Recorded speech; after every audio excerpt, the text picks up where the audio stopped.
What's up, everybody? Welcome back to another episode of Tablesetters covering all things Major League Baseball. As always, I'm Steve, joined with my tag partner, Devin. What's going on, man?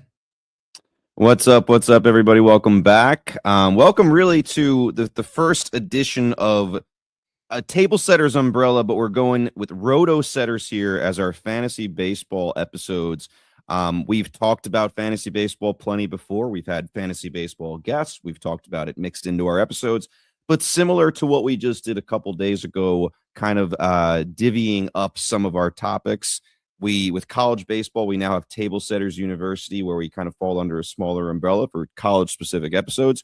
Rotosetters, when you see that little logo, in addition to the regular Tablesetters logo, you can be sure it is something fantasy baseball related. So you can expect more of this coming down the pipe. I'm excited to get started. We both love fantasy baseball. We're fantasy baseball nuts, and we can't get enough of it. So we're going to be diving in tonight and more to come. So, of course, we're focused on all things fantasy baseball always. But you guys see by the title here, we're talking about fantasy baseball sleepers. So if you're drafting in fantasy baseball in 2026, whether it's roto or head-to-head categories, maybe points, you already know the truth. You do not win your league in the first three rounds. We all know that. You avoid losing it there. The teams that actually separate are the ones that build profit in the roster from those middle rounds, because that's where the market starts mispricing players because of those surface stats, maybe a little bit of recency bias and the injury noise, role uncertainty, and maybe people have some fatigue of the players they've been drafting. So that's what we're doing in this episode. We're not throwing out a few fun sleepers. We're really treating sleepers as an investment portfolio. That's why I looked at this, Devin. I want to talk about controlled risk, defined purpose, and maybe some clear logic behind every target. Every name that I think we bring up today is going to fit into one of the few buckets, whether it's going to be the production being drafted in a spot that's valuable or upside that's being suppressed by some other questions that are out there, maybe undervalued things or things that are out there as maybe some post-hype, some post-injury things. These things do affect your draft strategies going forward. And we're going to be talking about some of the sleepers that Devin brought to the table. I'm bringing some sleepers as well. And the point is, by the time we're done with this episode, you should not only have names that you like, you should know why you like them.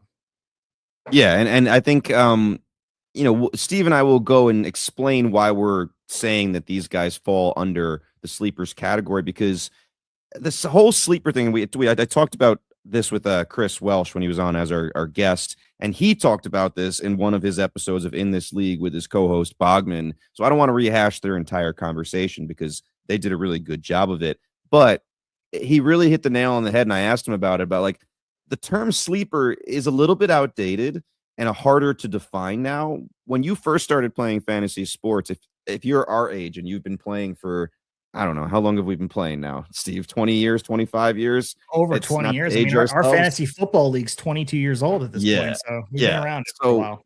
I feel like when the term sleeper first came out, it was like players that a lot of casual people might not know about almost at all. Right. And now, if you're listening to this episode, I highly doubt we're going to say a name that you don't even know, unless you're not really a fantasy baseball guy and you're just starting to get into it. Sleeper is kind of changed. It's kind of like what Steve said, where it's a little bit more about getting some value in different spots and guys that are maybe buried a little more than we think they should be. So we're going to get into it. I have three guys that I'm going to talk about, and they're all sleepers for different reasons.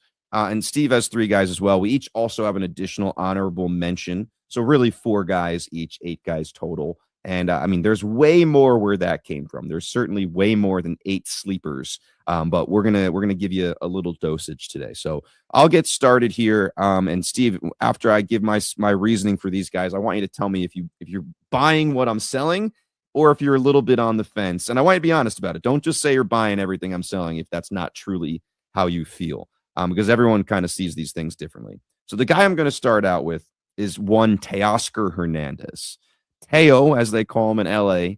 As of now, if you look at the NFBC ADPs, 29th outfielder off the board. So it's not super deep, right? We're not going super deep yet. The ADP is 128 last time I looked. So he's outside the top 100. Had a down, and I'm putting that in air quotes, down 2025. But here's the thing, that down year, he gave you 25 home runs and 89 RBI. Down year. but you might have not been appreciative of it because you may have drafted him pretty high last year after what he had done the year prior. So even in a down year, he's giving you some solid production. And this year you can get him for a lot cheaper. Um, there's also injuries last year. So he missed only about 2 weeks with a groin strain, but he has admitted since then that that strain basically lingered all year. And I've strained my groin. It was a long time ago, but I will tell you, it is one of the most nagging, annoying injuries that can make you do everything else differently, right? It's one of those injuries. It might not be the worst on its own, but it just makes you do everything differently. And it's one of those things you think it's better, and then you do one little movement and you retweak it, and it's like you're back to square one. So I feel for him there. Listen, if you followed Teoscar Hernandez's career ever since he was a Blue Jay back in the day, this guy has easy 25 to 35 home run potential. If he popped 40, I wouldn't be like, oh my God, I can't believe it. He's got that type of pop. You could easily look up at the end of the year and see 250 batting average, 30 home runs, and more than 100 RBI. You got to also remember he is in the middle of a Los Angeles Dodgers offense. So, like, what more could you ask for? Teoscar Hernandez, I'm not saying take him in the top 50 or something like that, but ADP of 128, I mean, I'd be happy to grab this guy there or a little earlier, to be honest. Are you buying or selling my Teoscar Hernandez pitch? I am buying it because I think looking at his name, it's not going to make headlines, but I think he might be the smartest name on the board of the names we list here. And at first glance, you look at the numbers and look at how some of the power numbers are decreasing. And you mentioned the injury. A lot of people look at those numbers on surface value and may say he's regressing, he's getting older. I just think it's volume reduction because of the fact he wasn't on the field as much. So you mentioned in a quote unquote down year, almost 30 home runs, driving in 89 runs himself. So I think over a full season, if you can get him, and especially in that lineup, in that ballpark, he's pacing towards a 30 plus home run season. If you can imagine a 40 home run season, I can as well. You're drafting a middle of the order power bat in a premium lineup, and the average may fluctuate. So I guess it depends on maybe some of your formats, but the power and the RBI environment are absolutely stable, maybe the most stable in any lineup, any ballpark out there. And of course, you mentioned the ADP for him. He's going outside the top tier outfielders. I think that's people grading him on a different scale. And as you mentioned before, he could be a foundational piece of your lineup if all things swing in the right direction. Isn't that the definition of a sleeper? You're looking to swing for the fences and hit a home run, and that's exactly what Teoscar does. Yeah, that's the thing. You could just get great value out of this guy. I mean, you look where he's going. Joe Adell's going above him, and I know Joe Adell flashed big time last year. Andy Pages is going just after Teoscar.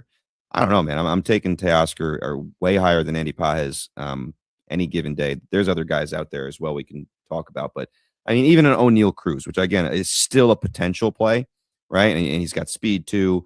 He's going 96th overall, and you got Teoscar all the way down 128th. I know very different players, but outfielders nonetheless. But I'll go to my next guy. This guy is a tougher sell here, even for myself as I'm kind of researching it. I'm going a little back and forth, sometimes talking myself a little bit out of it. But I want to talk about Kobe Mayo. Okay, Kobe Mayo, once the apple of everybody's eyes, just light tower type of power, monster pop, tore up the minor leagues, and has just never been able to really get it fully started at the major league level. And you and I have criticized the Orioles over the years for kind of toying with some of these super talented young guys, whether it be Heston Kjerstad, who I know he's playing with them still, but it feels like he doesn't even exist anymore. And Kobe Mayo, the likes of these guys. And don't get me wrong, like they deserve some of the blame for sure. They haven't performed when given the opportunity. But Kobe Mayo is going to get another opportunity, at least early in the season, because of Jordan Westberg's injury. Where have you heard that before? He is the 37th first baseman off the board. His ADP is 538. He's going to get an opportunity, I guess, at third base while Westberg's out here. Could give him positional versatility, eligibility, first base, third base, right? Right now he's listed as first base, but if he's going to play third, he'll get that. Loaded with talent. The offense, 1 to 9. You add Taylor Ward, Pete Alonso, go through the lists. The offense is insane.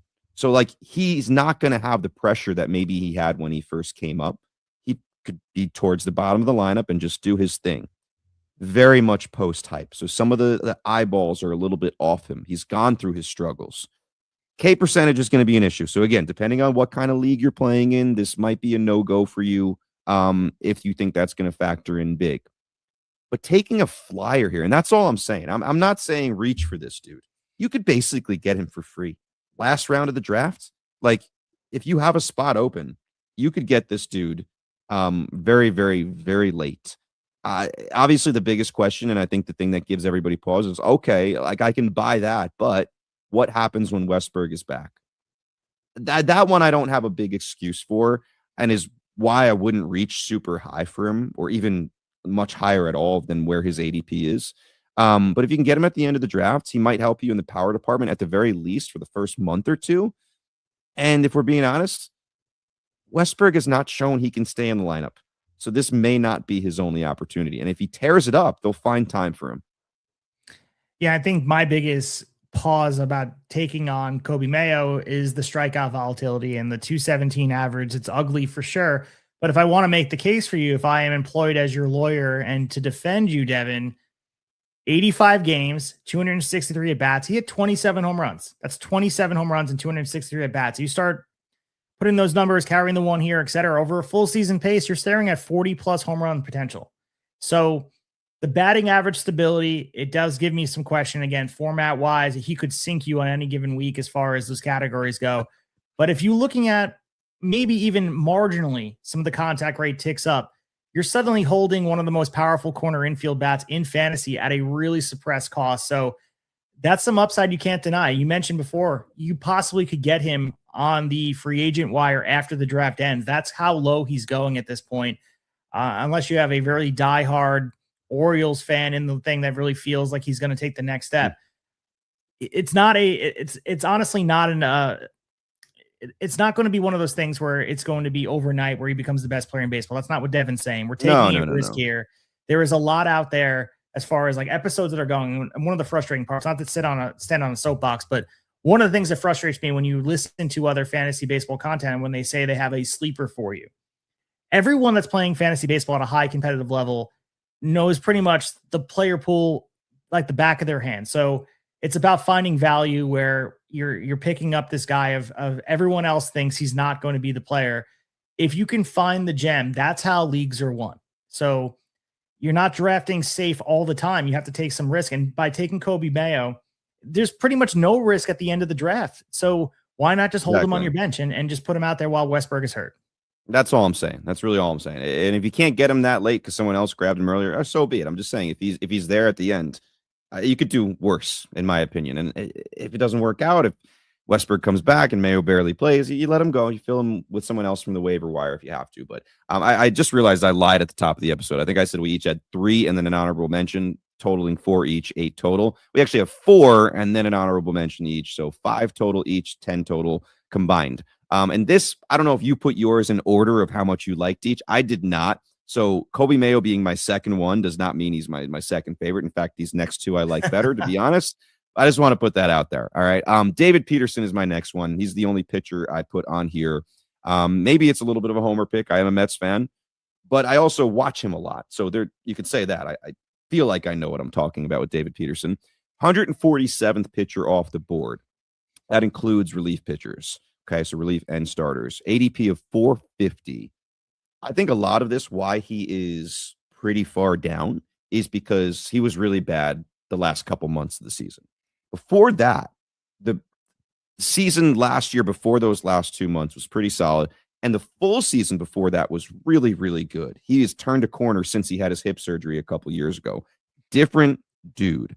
Seemingly hit a wall in the last third of the season last year. I mean, it seems like the entire Mets pitching staff did, other than Nolan McLean, if we're being honest. But prior to that, nothing but dependable since that surgery I mentioned 2 years ago. Those last 2 months, this is what made the ERA look not as good. 6.68 in August, 9.72 in September. I legit just think he hit a wall. I think he's pitched for a long time, the longest stretch kind of over and over, giving you tons of starts. And he just lost it for a little bit. I believe that he'll be back like he was before those last 2 months of the season. I think you could do way worse in this spot where he's going. He's shown the ability to go deep into games. Was an all-star actually last year before the bad last third of the season. ERA was under 3 in 2024. I believe it was 2.9 for the season. The K per 9 is not going to necessarily wow you and jump off the page, but you could do way worse in that department.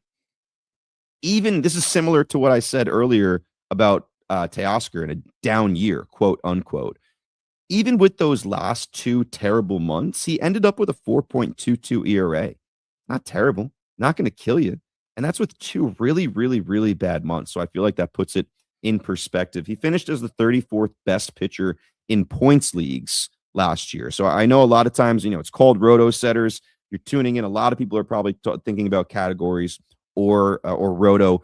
Listen, we're very hardcore about points leagues as well. So we're trying to put this all in perspective for fantasy as a whole. That can be pretty difficult at times, but it's finished as the 34th best starting pitcher in points leagues last year. I feel like he's being underrated this year because of those last 2 months that he struggled. Yeah, I mean, looking at just his profile, and you mentioned he's not a strikeout monster. He's not as sexy. He's a cost-controlled innings arm, but that does have value. I mean, those arms are undervalued in some formats, but I think it's because they aren't flashy. But over a season, innings do accumulate, and that stability does matter. He's made 30 appearances last year, 21 in 2024, 27 in 2023. The volume is consistent. The ERA, as you mentioned, does fluctuate. But if you look at 2024 with a 2.90, the floor isn't disastrous of this player. He's a guy who has a whip that hovers between 1.29, 1.37 in a range most years. He's not elite in pretty much anything he does, but at the same time, those are the guys you can rely on. He's going to be kind of a glue guy that you can hold on to and give you some production when you need it. And sometimes when you get into those dog days of July or August, that's going to be the issue for your team about getting guys that are healthy. That is the idea here. So looking at what David Peterson in his profile, I think he is truly a sleeper, but I think a lot of people are sleeping on him because he's just not as sexy as some of the other arms out there. Yeah, no doubt. I think just a dependable guy that you can add to the second half of your fantasy rotation and feel pretty good about it. My next guy as a youngster here, Carter Jensen. And this name I have started to see creep up a little bit more in more places. I love this guy. 17th catcher off the board as we speak. And catcher can be a difficult spot. And if you don't want to spend high on a guy like Cal Raleigh or a guy like, let's say, William Contreras or even a Ben Rice or Shea Langoliers, you don't want to pay that price for those dudes. You could wait a little longer and take a chance on Carter Jensen later in the draft. ADP of 198, so not super out there. There's people that have started to really like this kid for good reason. But that 198 is in NFBC. And as our friend Chris Welsh made a point in that interview to say a couple times, catcher ADPs in NFBC, you have to take with a grain of salt because they're 2 catcher leagues, which is going to inflate their value. So in a regular league, he's outside the top 200. Okay. In just 60 major league at bats last year, cup of coffee, he impressed. Okay. Hit 300 with 3 home runs and 6 doubles and only 60 at bats. Before that, in the minors, he hit 20 home runs before coming up. So he was doing it down there as well. And you go to the Baseball Savant page. If you don't want to just see the stats, there is tons of red. Obviously, small sample size with 60 at bats, but he's been doing this kind of stuff for a while. Coaches rave about him. The biggest question someone might have will be like, all right, well, Salvi Perez, catcher, like, what are we doing here? Carter Jensen and Salvi can split the catcher position if they're both producing. DH, they can take turns there, right? If you're wondering about Caglione, he's playing in the outfields. Vinny's playing first. Like, you're okay. You can get all these guys in the lineup on a day-to-day basis. And if they're all producing, you're going to make sure you're finding a way to get those guys in or getting regular starts. I love the profile of Carter Jensen. His ADP for one catcher league is at 236. So you're correct, outside of the top 200. I love a lot of what you brought to the table here. 9 to 12 walk to strikeout rate, a lot of discipline.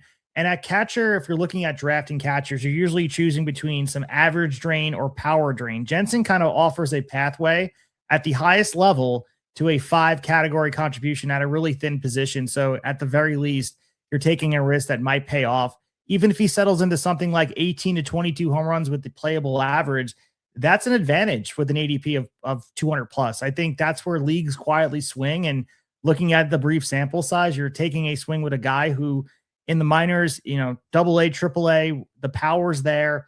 You can kind of see the 482-foot home run most people are taking note of.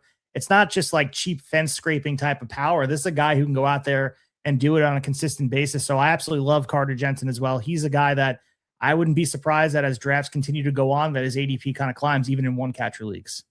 Yeah, and that may end up taking him out of the sleeper conversation if that ADP continues to rise, like you said. I do feel like that popularity, as more and more talking heads like you and I say his name in these kind of episodes, is going to increase. But I'll finish up and turn it over to your guys here. My honorable mention, and I'll explain why it's an honorable mention, Kazuma Okamoto.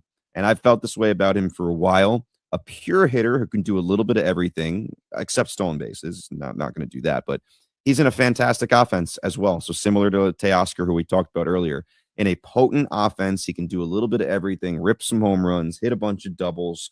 The only reason he's an honorable mention is because I think the price is continuing to creep up. He had a bomb against the Mets over the batter's eye. And I think that got everybody talking about him.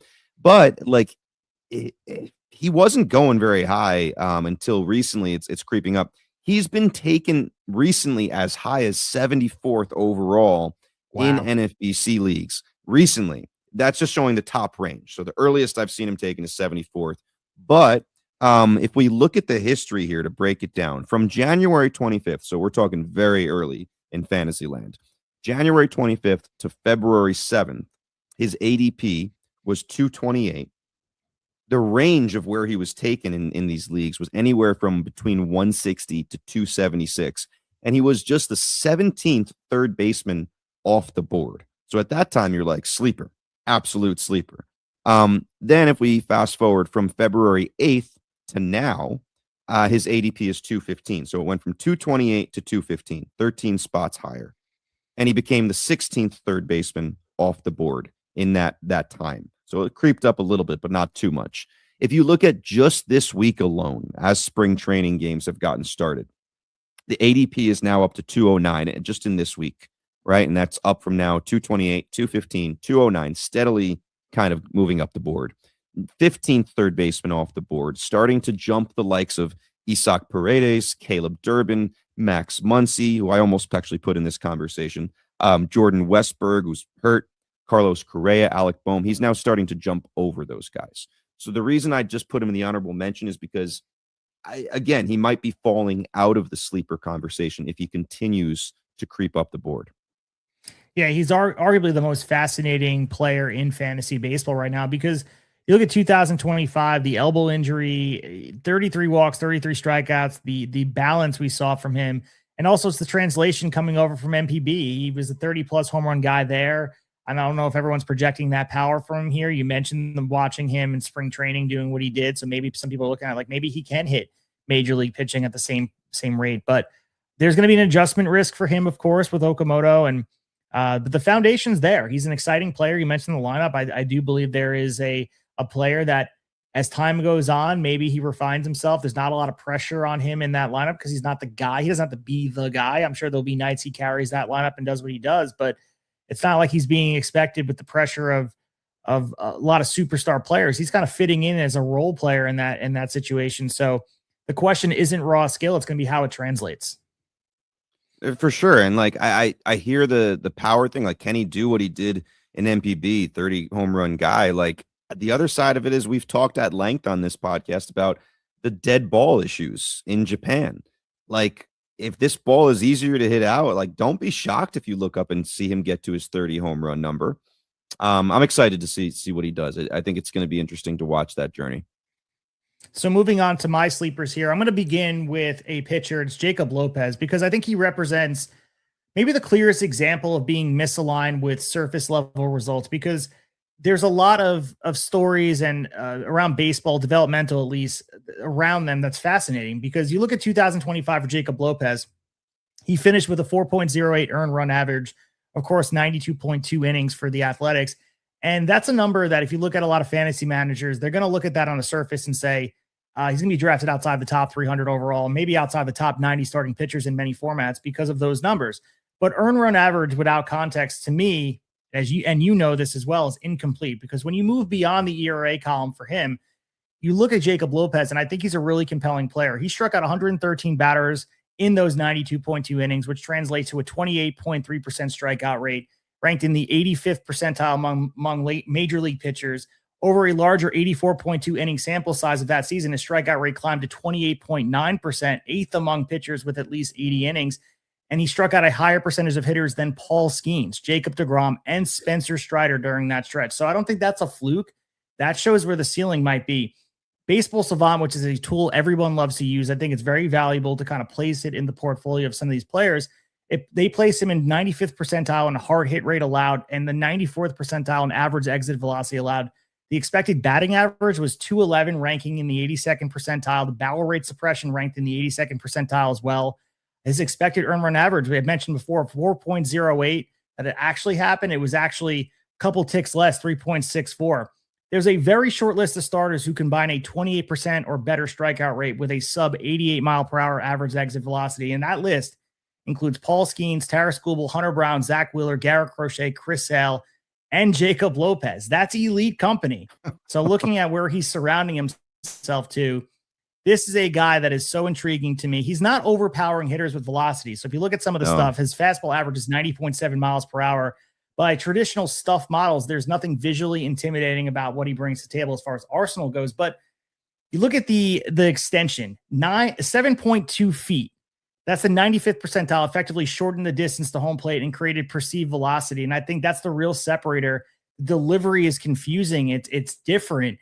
And looking at this side, the angled stride direction of his body, you look at that, it kind of reminds me of like, the Chris Sale effect, where the crossfire delivery creates significant deception and alters maybe the hitter's eye line, where they're like, we don't know where the release point is. We don't know where the angle is.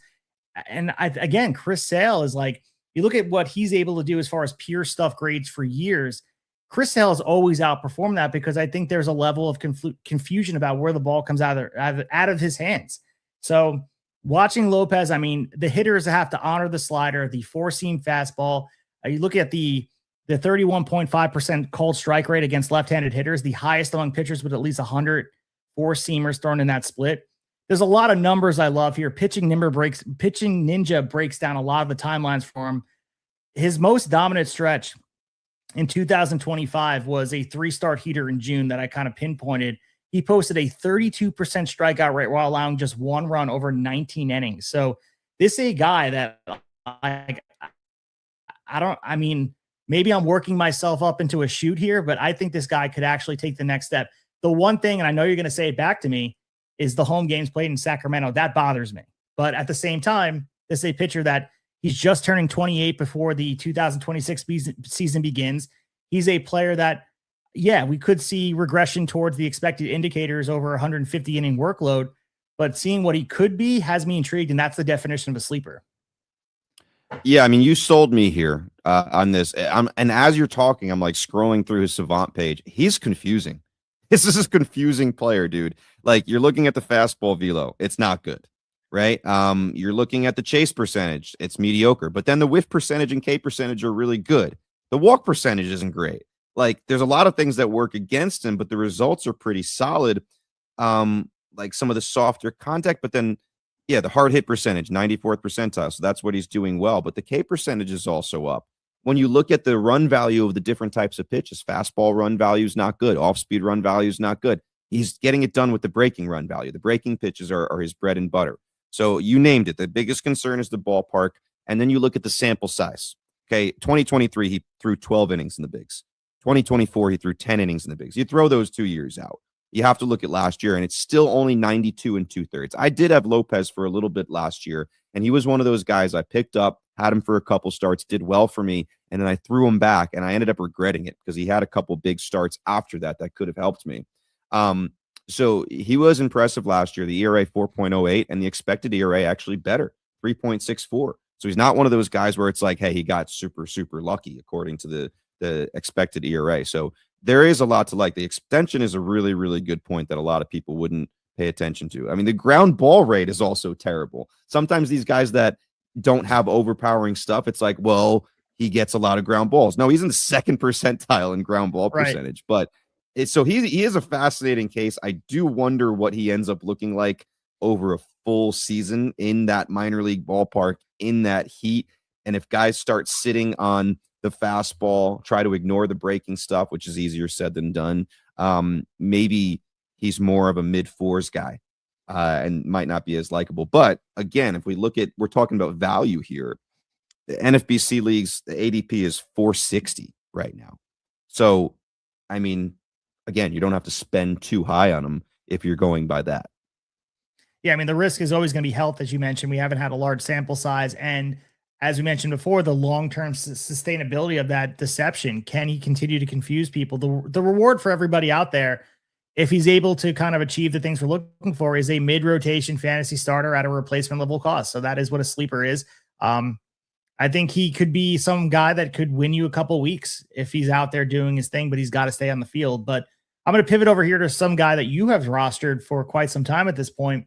It's Robbie Snelling, because he's not simply just this minor league strikeout arm with intriguing velocity anymore. I think you go back and look at the profile, it's hard to ignore. He's a former first-round pick who experienced failure. He restructured his process. He reclaimed his delivery and reestablished himself as one of the most dominant upper minors pitchers in baseball. You go back to the 24 campaign, look at his stock. It absolutely cratered. His velocity dipped to the low 90s. The strikeout rate fell. The walk rate rose as well. He finished that season with a 5.15 earned run average. I don't got to tell you. I mean, he went 4-10 that year. I'm sure you're watching his stock being like, what's happening with Robbie Snelling?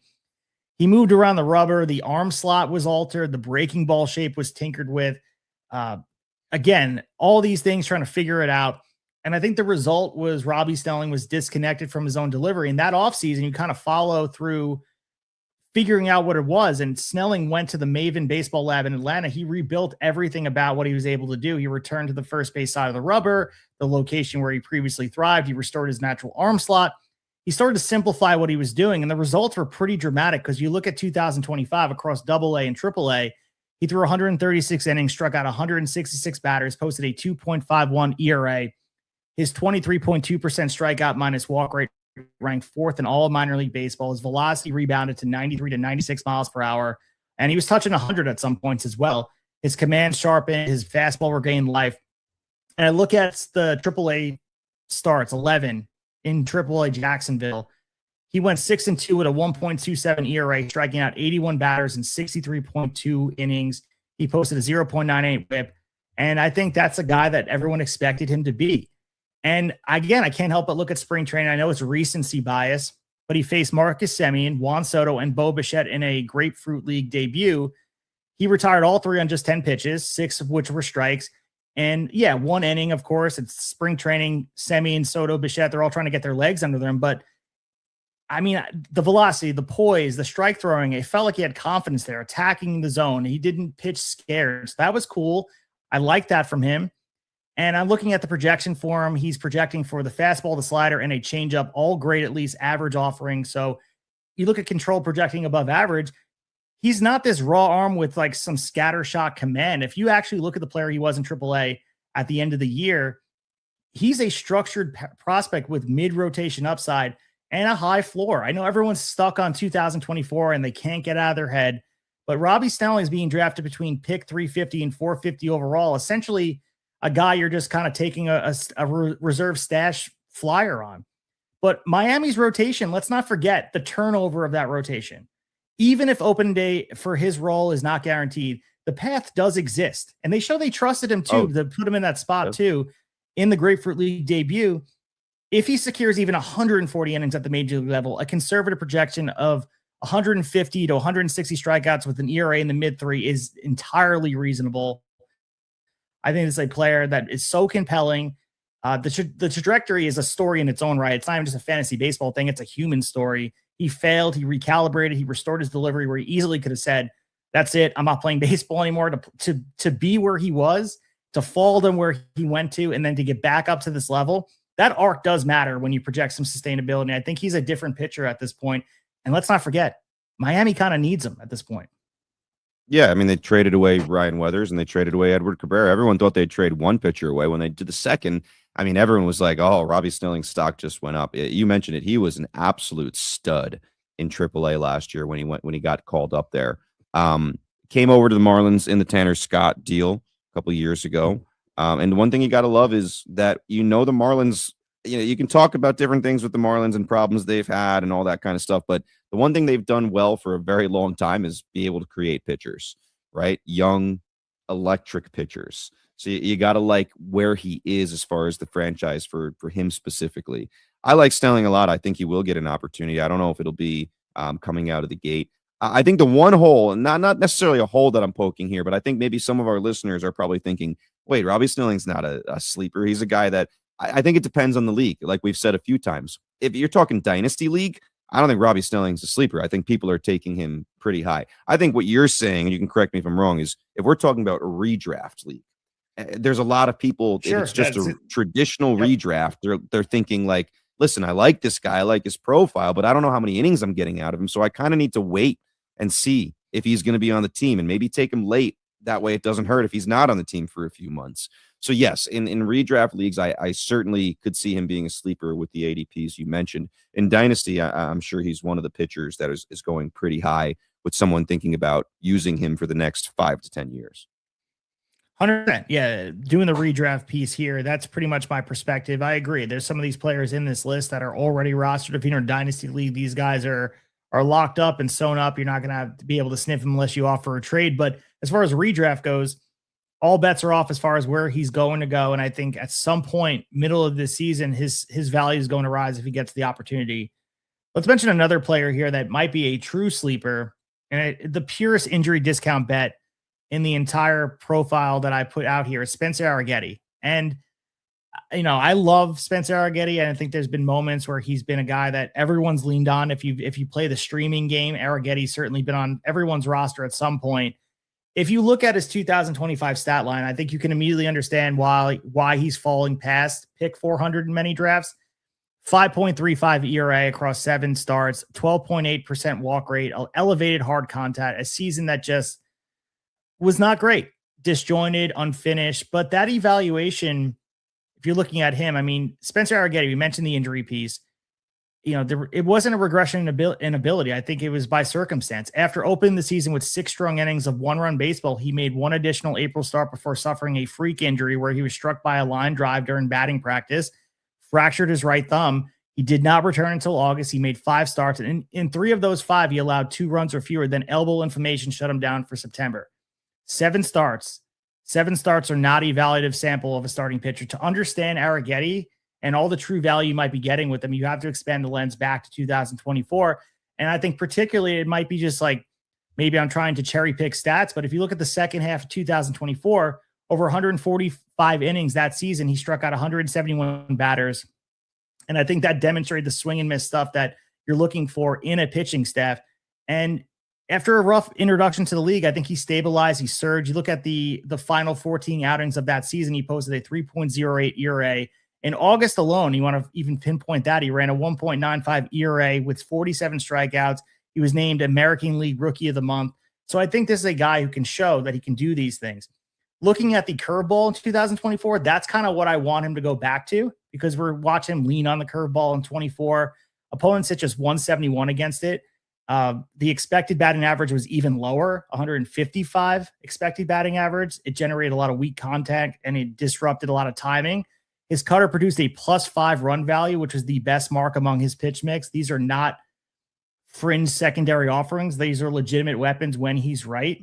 And I look at the whiff rate in 2024, 27.7%, exceeded league average. His 12.2% swinging strike rate was stronger than Hunter Brown's 11.3% mark in 2025. Missing the abatability is a really important thing for these pitchers to get out of tough jams. And even his abbreviated 2025 return, the underlying stuff metrics remained intact. His fastball, 107 stuff plus rating, which would have ranked 6th among qualified pitchers. His curveball, 118 stuff plus, which would have ranked 3rd in Major League Baseball, tied with Paul Skeens. So I think we have to let that sink in a little bit.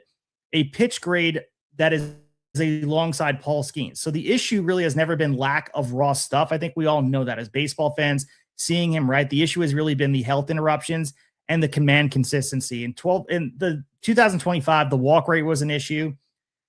There's a lot of things that were an issue, but I think if we're talking about sleepers, we're talking about guys that have to figure things out.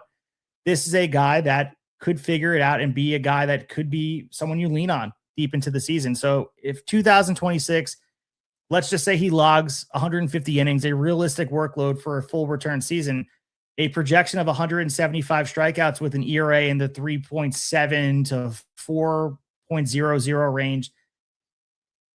I think that's entirely attainable. And if the command tightens just slightly, the ceiling's even higher than that. Watching for him, I think the ratio for volatility of the walks is an issue as well. And if you are looking for a pitcher that's going to be an ace, he's going to be your top line starter. This is not the guy. He's going to be a fourth or fifth starter rather than an anchor. But again, we're looking for sleeper. But the strikeout volume provides category insulation if you're playing categories as well. And in points leagues, Devin and I mentioned we play the points leagues on a traditional basis. Strikeouts are rewarded directly. And this is a guy that can go out there and throw 6 innings and strike out 8. And he's a guy that can do those things on a consistent basis when he's healthy. Yeah. So I'm in between on Arrighetti here. Obviously, he's going super deep into drafts. So again, you don't have to spend big for this guy by any means. My problem is if you believe in Fangraph's roster resource, he doesn't have a spot right now. According to them, like they're 6 deep with no Arrighetti. They're going Hunter Brown, Christian Javier, Tatsuya Amai, Lance McCullers, Mike Burrows, Ryan Weiss, and they have Arrighetti in AAA. Now that could change. Some of those guys that I just talked about, Lance McCullers, we know he's had so many injury issues, right? And we could talk about a few of the other guys there, but it's interesting because they lost pitchers, whether it be a guy like Framber Valdez to free agency or some injury situations as well. And they're still pretty deep pitching wise. So because of Arrighetti's inability to kind of stay in the rotation last year, it seems like he's going to have to earn his way back on the team, or maybe even wait for an opportunity where someone goes down with an injury. That would scare me as a fantasy owner here. I do think, like you said, he's a guy who could be striking out double digits at times and maybe go on some runs. I'm the kind of guy in this situation, because of the uncertainty, I'm probably waiting on Arrighetti, and not even just late into the draft. Like, keep an eye on him on the waiver wire and see if he gets that chance and if he delivers, and maybe then strike before it's too late. The one thing that really does scare me, and especially in category leagues, is even when he was looking good in 2024, the walks, the control is an issue. 2024, 10.3% walk rate, 21st percentile in that category, even worse last year, even though he was kind of in and out. So Arrighetti, I'm not fully in on. I mean, you painted a convincing picture of him for sure, but I think the thing that puts it over the top for me, where I'm saying I'm going to wait on him, is the fact that we don't know if he's going to be in the rotation. For sure. And I think opportunity and health are two things that haven't been in the scope of what he's able to do as of late. So this is kind of pie in the sky, utopian type of conversation about what would have to go right for him to be there. But as we know, 162 campaign, there's going to be an opportunity for him to be out there if he's pitching well and he's healthy, even if he starts the year in AAA. I'm going to finish off my sleepers here. And I will mention in my reserve conversation with Brandon Lau, I don't know if he's really a sleeper, but I want to put some love on what he's able to do. Maybe he's being drafted lower than it's there, but I'm going to put some love on a guy in your neck of the woods, Christian Scott, because this represents, I mean, maybe the purest deep stash component of any of the guys we've mentioned so far, because there's a near zero cost bet on what he's able to bring to the table. You look at Christian Scott, 47.1 innings for the New York Mets back in 2024, the 4.56 earned run average with a 1.20 whip. The expected ERA was around 4.22, which kind of suggests the performance was largely in line with all the underlying indicators. Struck out 39 batters against 12 walks, good for a 6.1% walk rate.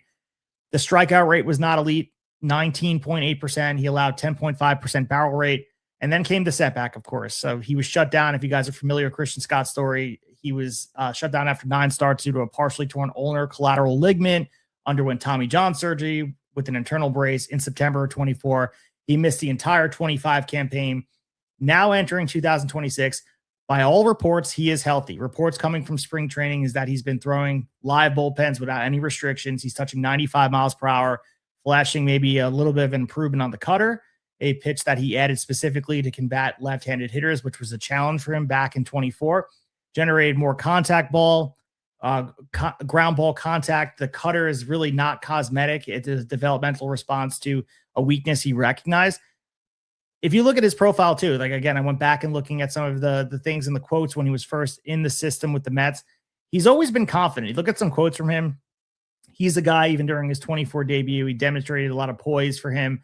And we'll see if the surgery affected that disposition, because at 26 years old, minor league options remaining, he's likely to open the season in AAA. The Mets have rotation depth that he's probably not going to be a part of. As I mentioned before, I'm not wishing injury upon anybody, but there is a realistic scenario where Christian Scott might have an opportunity to be up in the major leagues at any point of the season. So I think a lot of the fact the opportunity is not there right now. In many formats, he's undrafted. Deeper leagues, he's available in the final rounds. But let's consider the traits here.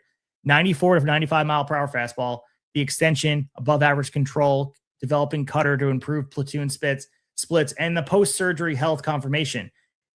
If he does return with some velocity, I think it's a guy who can be out there that could give you maybe 120 innings if he's at major league level, if he's relied on. It's not guaranteed, of course. It's contingent on opportunity and health, but the cost, as we continue to say, is negligible. It's something that's not going to actually cost you anything.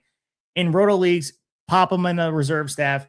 He may be an early waiver claim candidate. In points leagues where innings and strikeouts matter more than like maybe the isolated ratio of volatility, he's a guy who carries more appeal when he's promoted.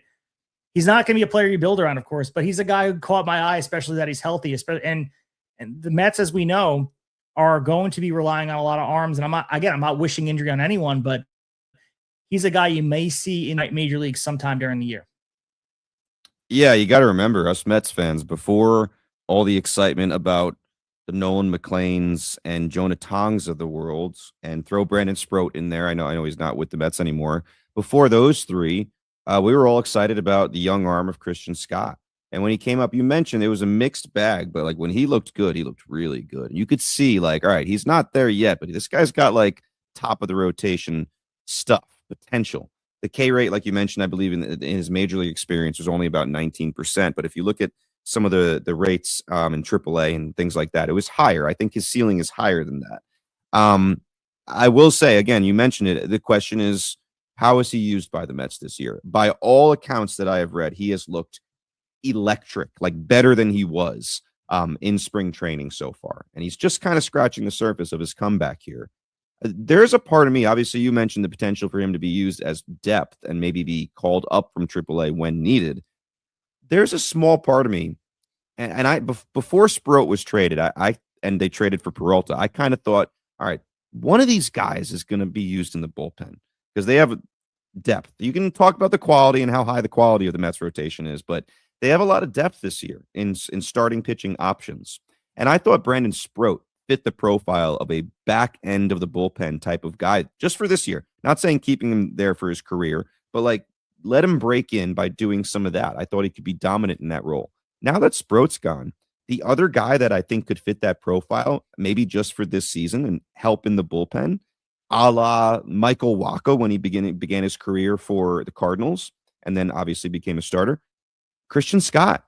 I could see him being used back there. Edwin Diaz is gone. Okay, you got Devin Williams. We'll see if he can bounce back this year. Are you thinking that Craig Kimbrell is going to be a dominant back end of the bullpen guy for the rest of the year? Come on, now we know better than that. Like, hopefully he gives us a couple good months. All right. I think eventually you're going to have to be a little creative in this bullpen and taking one of these guys that doesn't currently have a rotation spot that has dominant stuff. I mean, how effective could that be out of the bullpen? Christian Scott, I wouldn't be surprised if he's not used in the rotation. They might find a way to use him differently at the big league level this year in his comeback. Yeah, I love that he added another pitch. Just shows the competitive level as well, and a new lease on life as well. When he feels healthy, looks good, and the confidence does go a long way sometimes. And if he's able to get out there and find a role or force himself into the conversation, there is value in that. As far as sort of a guy I want to mention, again, maybe not a sleeper because everyone knows Brandon Lau. He's a category filler. He hit 31 home runs last year. that fit in Pittsburgh, I absolutely love. I think he represents a lot of positional leverage for the Pirates and for fantasy owners as well. Second base is not deep with 30 home run bats. Once you move beyond the top names of position, you're typically going to have to choose between batting average, speed specialists, or maybe maybe the mid-teens power contributors. Like Brandon Lau provides legitimate middle of the order thump at a traditionally thin position. And I mean, we talked about him when he was first signed with the Pirates, or traded to the Pirates, I should say. He posted a 12.9% barrel rate, which is 81st percentile, 46.6% hard hit rate, 91.1 mile per hour exit velocity. This is a guy who's going to go out there and have an opportunity to be a leader on this team, hit in a ballpark like PNC Park that is conducive to a lot of offensive output. The impact content, this guy does not rely on cheap pull side home runs. This is a guy who goes over there. He produces real damage. This is a guy over his career is at 157 home runs, more than his total of doubles, which is 126, 807 as far as career OPS. I'm super excited about this. Don Kelly, who's the manager of the Pirates, came out. He was talking about watching him hit batting practice balls to dead center with ease. And that power, as I mentioned before, plays really well in PNC Park. And the flaws are obvious, and maybe that puts him more in the sleeper conversation, with the strikeout rate being 26.9%, the elevated chase rate, the career OPS against left-handed pitching sits at 695, which is not a great thing. 32.4% strikeout rate in that split. Those platoons have really limited his playing time historically in Tampa. But that context has changed. Pittsburgh, he's expected to have more of a consistent everyday role. The Pirates acquired him specifically to anchor that lineup. And Ben Cherington was talking about this as well. Adding Ryan O'Hearn, Marcell Ozuna, they're trying to be competitive. So I think Brandon Lau is a big part of that picture. And listen, I mean, again, not a sleeper. He's a guy everybody knows. But if we're talking about players that could be maybe, as we're saying, on championship rosters, wouldn't shock me that if a lot of championship rosters had a lot of Brandon Lau on them. Yeah, I think if he's out there for a full season, which has been a little bit of an issue for him over the years, but if he is out there for a full season, I buy him completely this year, especially in points leagues where maybe you're not worried as much about some of the K problems and things like that. But yeah, I mean, you mentioned it. I think the story with Brandon Lau is fantasy wise is just about second base as a whole. Like, listen, two people in your league are going to get Jazz Chisholm and Ketel Marte. And after that, in my opinion, it falls off a cliff. I know some people love Bryce Terang. I personally need to see it again before I really buy that stock. I mean, he's going top 60 players. Like, that's an expensive price to pay. And I think we talked about this with Welsh. Some people might be overbuying on Terang and reaching for Terang because of how weak second base is. Those guys are the top three right now. And then everybody else at second base is outside the top 100. You're talking about Nico Horner, nice player, but I wish he had a little more pop, right? You're talking about Jose Altuve. It's been great for a long time, but the age is starting to show a little bit. Ceddanne Rafaela, in some places, has second base eligibility. We think of him as an outfielder. Luke Keeschel, loved what we saw last year, but he's on a team that has gotten rid of so many people. And again, pitchers are going to have more of a book on Keeschel this year. Jackson Holliday's already hurt. Ozzie Albies has been a little bit of a frustrating player the last couple of years. And then comes Brandon Lau. I'm taking Brandon Lau over a few of those guys I just mentioned. So I'm with you on Brandon Lau. Like, we all know he's good. We all know he has pop. But based on his value, I agree with you. I do think he falls into a little bit of a sleeper category there. Yeah, and I think looking at the numbers as well, I mean, I honestly believe you're not drafting him at peak value. That's part of it. Maybe there is some love in the fact that he's new faces, new places type of thing. But I do love Brandon Lau, what he brings to the table, but there is risk, as you mentioned before. The platoon splits could resurface. The strikeout rate could spike if he presses in a new environment. Injuries, we didn't mention that as well, have historically interrupted his season. So we'll see how it goes. I mean, he is a guy, you mentioned second base being out there, but even if the batting average fluctuates, I think the slugging does remain really impactful to make him a guy that you're going to be talking about. As far as where he's being picked right now, he's currently being drafted around pick 170. I'm not sure. Would you have an NFBC? Is that around the same spot? 172. Yep. Yeah. So, I mean, it's often as the 9th or 10th second baseman off the board. And there's a lot of guys out there that I would probably rather Brandon Lau than those players. Like you said before, Jazz Chisholm, Ketel Marte, like, clearly those are the guys. If you want them getting them in the first couple rounds, those are your guys. But if you have to sit and wait, maybe don't reach for Bryce Terang, as you mentioned. maybe you just wait for Brandon Lau, and you might have a comparison. You take their name off the back of the baseball card and you're comparing both their seasons. Are they going to be that dissimilar? We'll see what happens. Yeah, I mean, I love Lau's profile. Side note, the Pittsburgh offensively should be improved this year. Defensively, oh man, it's going to be a rough watch. Brandon Lau, not to go the other way on him, but really poor defensively at second base. You got O'Neal Cruz. We know his issues. We lose points for errors as well, but that you also lose playing time. That is a historic thing out there. But you're right, that does play a part. The outfield, play the position. The outfield as a whole, left, center, right. I mean, you got Brian Reynolds out there who's not great defensively. O'Neal Cruz has had some big time issues. I guess maybe you're playing Ryan O'Hearn out there sometimes.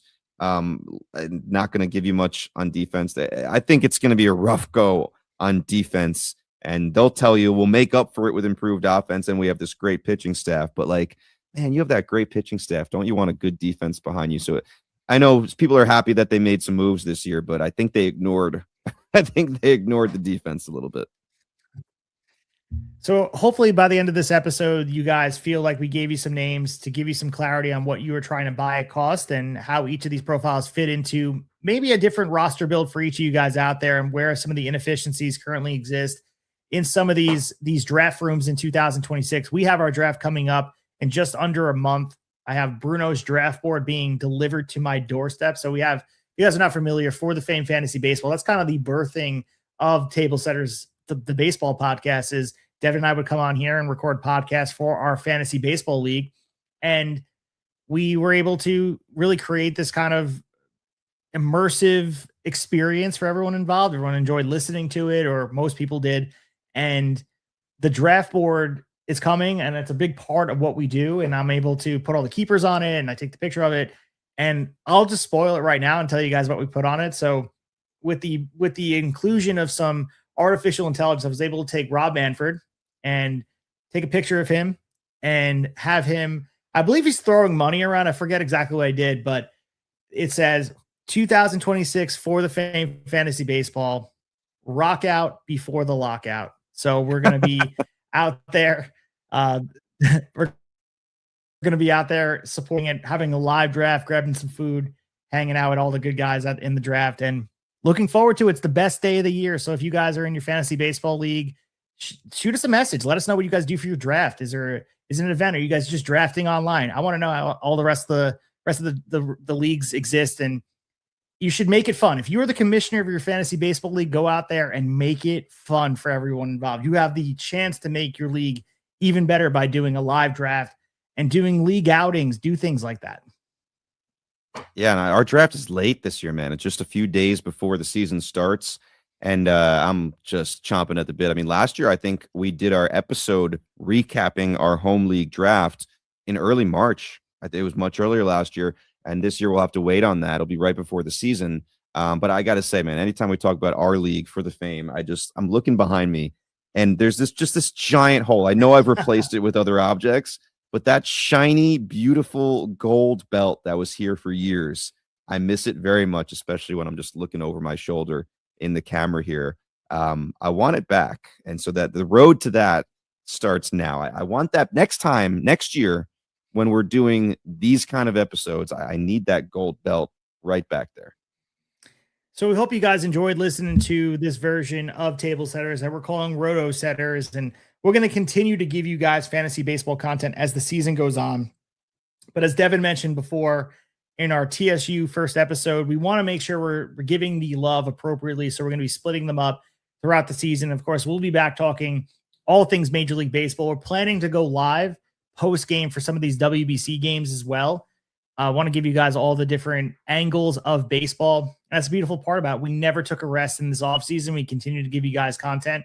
If you guys missed it, it's doing pretty well on YouTube, but check out Sean Spradling, who came on and talked about the World Baseball Classic, previewed it, and all the great conversation, which we did last week. So check that out. WBC is right around the corner. I actually was out today, and I saw some dude rocking the Puerto Rico WBC hat. So it's out there. People are getting excited for the World Baseball Classic, and some pride of country is going to emerge. And the greatest game on earth is the game of baseball. We're going to see it on an international stage. I'm super stoked about it.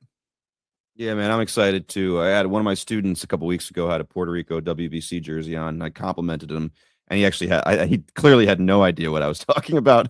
So it was still cool to see, and you'll see more of that stuff out there. But it's coming. It's right around the bend. I wish Tarek Skubal was making more than one short start. That's a whole different conversation. But I'm still excited, ready to go. So we appreciate you guys listening to us again. Follow us on Instagram and on X at Tablesetters Pod for more fantasy breakdown, but also Major League Baseball conversation, college baseball conversation, and just baseball conversation at all. And we want to make sure you guys are out there doing the thing, loving baseball. If you can, I didn't mention on the last episode, please leave a 5-star review. It goes a really long way, especially as we continue to drive towards opening day. Please leave a 5-star review if you like what you listen to. It goes a very long way. You don't even have to write anything down. You can just click 5 stars on either Apple or Spotify. Find some time in your schedule to do it. It would mean a lot to both Devin and I. And if you want to write a review or send us a message, let us know. We're always keeping our inbox open to have a conversation. If you guys have a question or you have any sort of baseball anecdote you want to send our way, let us know where you're listening from and all that good stuff. Yeah, and let us know who maybe some of your sleepers are. There's lots of other guys out there. We tried to squeeze in a few within an hour's time here. But give us your sleepers, or maybe the one that we said that you like the best, or maybe the one that you disagree with completely as far as falling into a category of a valuable sleeper here. The more feedback we get from you guys, the more fun it is. And we'll be back. Well, I'm not sure. We haven't decided on what our next Rotosetters episode will be focused on. And we also haven't necessarily kind of gotten the timeline down of how often we're going to do these fantasy specific or college specific episodes. Could be once every couple weeks, especially once Major League Baseball is fully back. That'll kind of be our main focus, I think. But we are going to squeeze them in fantasy, especially before the season starts. There's so much to talk about. So maybe we'll come back with the opposite of like guys we think are being taken too high or something along those lines. But we'll be back soon with another Rotosetters edition of Tablesetters. Yeah, we surely will have the recap of our home league as well that we'll do in a Rotosetters format. And as far as other formats, as far as fantasy baseball, we will certainly keep you guys up to date during the season. And stay tuned for some of these division previews. We have it kind of scheduled out to be dropping maybe in the beginning of March or so. It will be a little bit convoluted and confusing because of the WBC schedule as well, but we're going to try our best to get all the divisions out in one lump sum. Maybe we'll do the way we record that. Maybe we'll do some of the, AL West, NL West together, drop them on the same day, etc. But stay tuned for that. The baseball season's right around the corner. As I said before, we're saying goodbye to February. We're looking forward to March, and then fast forward, that's the month baseball begins. So we're really excited about that. But we'll be back soon talking all things baseball. We'll talk to you after a while. And as always, happy fantasy baseball.